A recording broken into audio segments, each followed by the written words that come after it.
this is the big WCW story. There's more, but this is a big one. Hulk Hogan has finally signed a contract with WCW. And, by the way... No, he hasn't. He doesn't sign it until they're at the parade. Gene Okerlund gives it to him. What are you talking about? Oh, yeah, right. Like CM Punk signing his WWE contract on the Ring of Honor title. That was probably totally I think legit. Wasn't that Seth Rollins? No, that was Punk, because Punk came out and he was like, they thought he was leaving, and he's like, well, I am leaving, but not yet. I'm still the champion, and I'm going to sign my new contract on your belt, because F you all. Anyway, I'm going to dispute some of this at the end, because there's a lot, but anyway, he signed his new contract with WCW, and Titan now has a 21-day window to match their offer, or else Hogan will start against Ric Flair at the... Okay, they just said the Bash pay-per-view, but this is July 17th, so that's at the beach, right? Yeah. Okay, because they said, when I hear somebody say at the Bash pay-per-view, I think Great American Bash. Because usually they just say Bash of the Beach. Well, yeah, because I believe this is the first Bash of the Beach anyway, so... Oh, okay. Yeah, so I saw the date of July 17th, and I'm like, that's gotta be it. But anyway, the question now becomes what Hulk's intentions are, because in theory, Vince could match the offer if he believed that Hulk had no interest in returning to the WWF. That way, WCW is barred from signing him, and Vince doesn't actually have to pay him any money. Okay, that's the first... I'm gonna pause right there, because there's more to the story. Eric Bischoff addressed that, and he was like, that doesn't make any sense at all. He's like, why would Vince be able to match the offer, and then he's barred from signing with us? Right? He had no connections with the WWF this time, so Vince couldn't prevent him from signing with WCW. There was nothing he could legally do. Yeah, he could match the offer, he could make an offer, but Hogan was a free agent right here. He wasn't under contract. So I don't know is Dave a legal expert now? Yeah. He was there. Of course. Well, yeah. But there's more to the story here. It's believed that Hogan's deal is a short-term one, lasting through February of 1995. Let's see how that goes.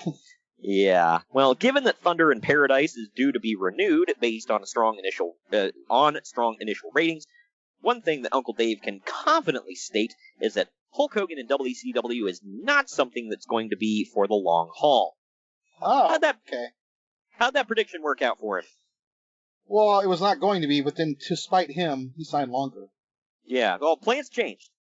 Like, really? Like, what the hell? That's like, freaking Bischoff talked about that in the past. He was like, because at the end of the year, Dave is still driving this home. Well, I don't know if they're going to want to have him win at Starrcade because, his contract comes up in a month or two. And Bischoff was like, why the hell would his contract come up in a month or two? We just signed him. He's like, I wouldn't have signed him to a 6-month contract. That's stupid. Put him in the biggest pay-per-view ever. Right? Well, he has the biggest pay-per-view ever. And they're only going to keep him around a couple more months after that. I know. Yeah, we're going to sign the biggest name in professional wrestling, and people can say whatever they want. Try to dispute me on that one. Try. I'm not saying he's the best wrestler. Dare you. Yeah, come on and at me. At main event _marks.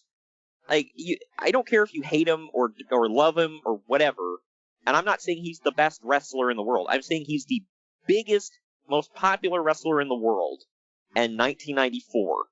And you're going to sign him for 6 months and promote the hell out of him? Yes. Why? It just doesn't make any sense. Ugh, it just. But Dave said, you son of a bitch. Yeah, it's. I don't even know, man. Like, on its face, I feel like you can say that anytime you say anything about Meltzer. I don't even know. It's just. On its face, it doesn't make sense. And it's stupid. But he is so adamant that this is real.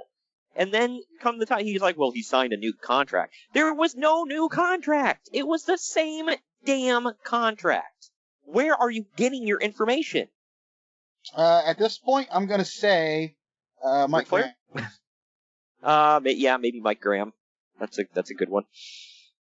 By the way, the whole thing about Thunder in Paradise being renewed, it was not. So it went one whole season of 22 episodes, and that was it. I know as I previously mentioned, my parents liked the show, so they were a bit disappointed, but, whatever. And you were right, by the way. It was from the creators of Baywatch. So that's where the similarities are. I think they had a crossover at some point, I believe. That makes sense.